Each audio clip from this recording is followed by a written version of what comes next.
Today we are focusing on the negative form of the present simple tense.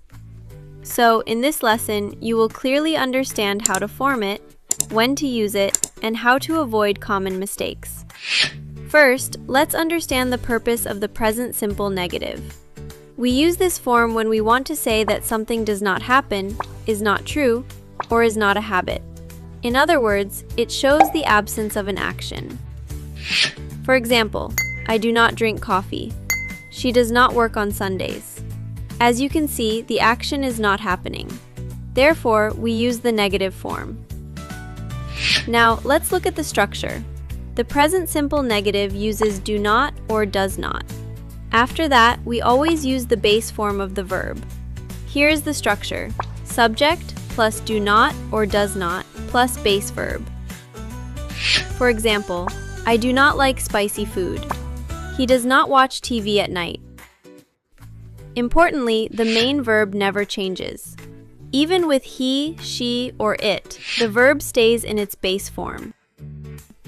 Next, let's clearly separate do not and does not.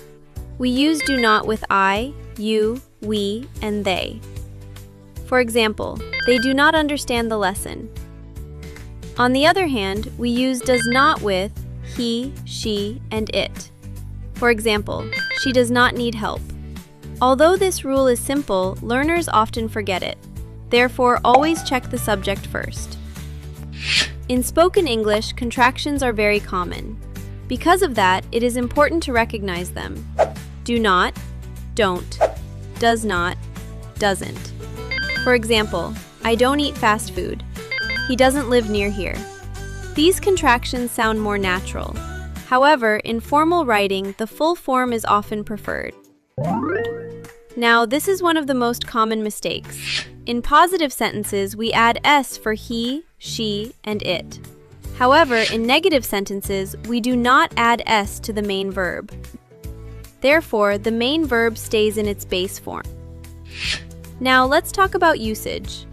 We use the present simple negative for habits that do not happen, general facts that are not true, permanent situations that do not exist.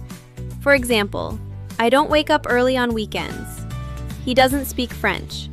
They don't live in the city. As a result, this tense is perfect for daily conversations. At this point, let's review some common mistakes. First, learners forget do or does. Incorrect. I not like coffee. Correct. I do not like coffee. Second, learners add s incorrectly. For example, she doesn't like tea. The correct sentence should be, she doesn't like tea. By avoiding these mistakes, your sentences will sound more natural. To summarize, the present simple negative is easy when you remember three things. First, use do not or does not. Second, always use the base verb. Lastly, never add s after doesn't. With practice, this structure will become automatic. So keep practicing and your grammar will improve step by step. If this lesson helped you, don't forget to like and subscribe. Also, check the description for printable notes and visual guides. See you in the next lesson!